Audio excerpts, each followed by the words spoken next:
Rashan, I think Jim said something along the lines that Saturday was the best game he had seen Mo Hurst play since he's been here. Can you kind of just elaborate on that? What were you seeing out of Mo? Oh man, I feel like Mo Hurst is showing why he's the best D tackle in college football, and I'm happy he's on my side. What was it like? Brian Lewerke kind of threw a little bit different looks at you guys maybe than the one you've seen so far this year. What was it like having to defend a quarterback like him? Say that again? What was it like having to defend a quarterback like Brian? I feel like we go against a quarterback like John every day in practice, so it was nothing new, to be honest. Are you guys surprised at the kind of season Chase Winovich is having, or did you guys kind of see that coming?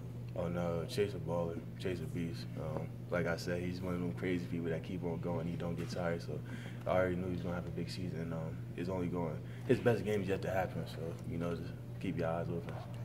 Is that kind of because I remember when you were talking about the defense and you said it hadn't opened up yet and it was kind of scary. Is it along the same lines when you think of Chase? Like you haven't even seen the best of Chase yet and that's scary? Oh yeah, when it comes to Chase, you never know what he's gonna do. He's everywhere. He's running down plays, making plays 30 yards down the field, and coming right back, making another play. Like I said, Chase has yet to have his best game. Do you know he did yoga this offseason? Chase? I mean, not yoga, I'm sorry, ballet. Word? I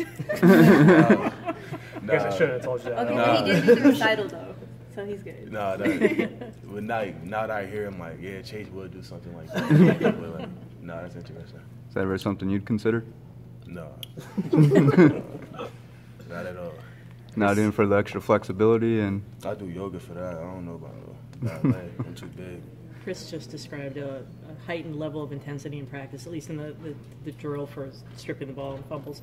Was it like that, generally speaking? A little intensity level went up?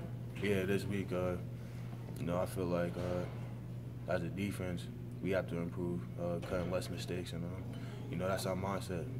What happened last week, that's what happened. Now we got to move forward, and we only focus on Indiana. Do you talk to any of the guys on offense, Rashan, at all, and encourage any of those guys, or do you just leave them alone? A little bit, but I feel like defense, offense, we know what we need to do. So it's not much talking going on. In practice, we see them when we see them when we have our little team periods, and we go at it, iron sharpen iron. So I feel like on both sides of the ball, we know where we stand and we know what we need to do. When you see that the offense is struggling, do you guys feel an added pressure to play perfect out there? To be honest, no. I feel like we're just playing that Coach Brown defense, getting after every play, and just trying to make every play out there. Don't leave no plays out there. What are you expecting from Indiana? A lot of tempo. We getting ready for that throughout this course of the week, and nothing too crazy, just the tempo. It's different teams and different years this time around. But are you guys going to pay any attention to film last year a little bit, because that was kind of a tempo offense on their part? Oh yeah, we always go back. If we have any tape that we played on last year or years before, we'll watch it, see certain differences, things like that was similar. So yeah, we always going to do that. How was John rebounded? How was John rebounded this week? Oh man, he's good. Like I said, he's a team leader. He walking in, telling people let's go, Indiana week, let's focus, things like that. So, he's doing what he has to do as a quarterback, being the leader of the team. Who were some of the most vocal guys, trying to help younger guys bounce back from the loss? To be honest, I feel like as a team, what happened. Like that's what happened.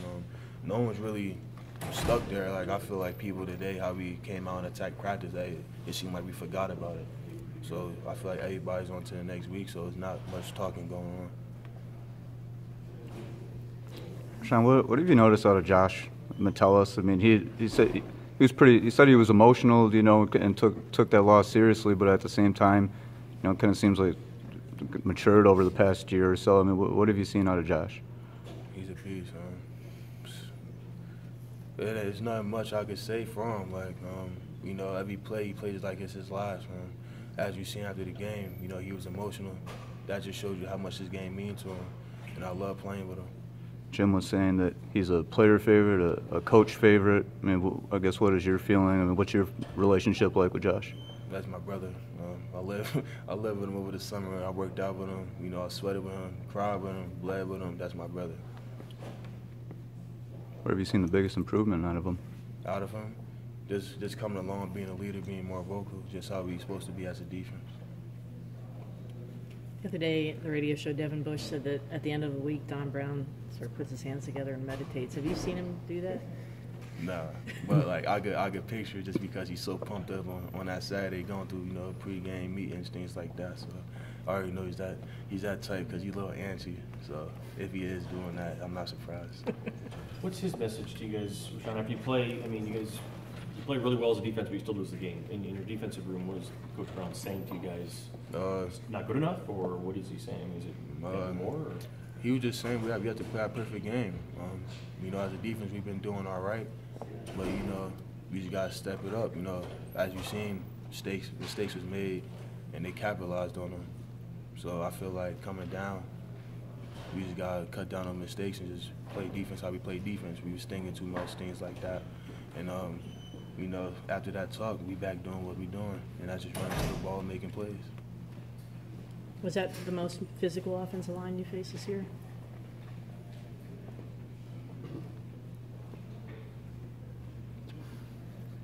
Yeah. Had to think, yeah. What did they do differently? I mean, that made it more physical for you guys? Just the type of offense they run. They don't care who you are, they're gonna run it regardless. And I actually that's one of my most funnest games I play actually, because it's nice and physical, just how you want it up front. So that's basically just how they offense make them do certain things. Got time for a couple more for Rashan. Chris said, you hear that Eddie's heard the noise, John's heard the noise after the game. You're on social media, do you pay attention to that? I mean, there's a little bit of a fan meltdown after losing to Michigan State. Oh, no. I try to stay off of it. My mom was here, went back to the hotel with her, got off of campus, and just got my mind off the game because I was down too, but now we back focused on Indiana. What is it? I mean, you guys, especially in this day and age, it's instant communication. They can at you on Twitter, at you on Instagram. I mean, is it really easy to just stay off and block it out, or is it kind of like a conscious effort? I don't know. For me personally, my mom always, kept me away from it, so it was never like a big deal. So you're not like one of those people that are on their phones all the time anyway? Oh no, I'm always on my phone texting, playing games on Snapchat, but I'm not looking to see what people are talking about, because at the end of the day, I know what we have in this building, offensive, defensive wise. Thank you for the time. Thanks, Rashan. Thanks, Rashan.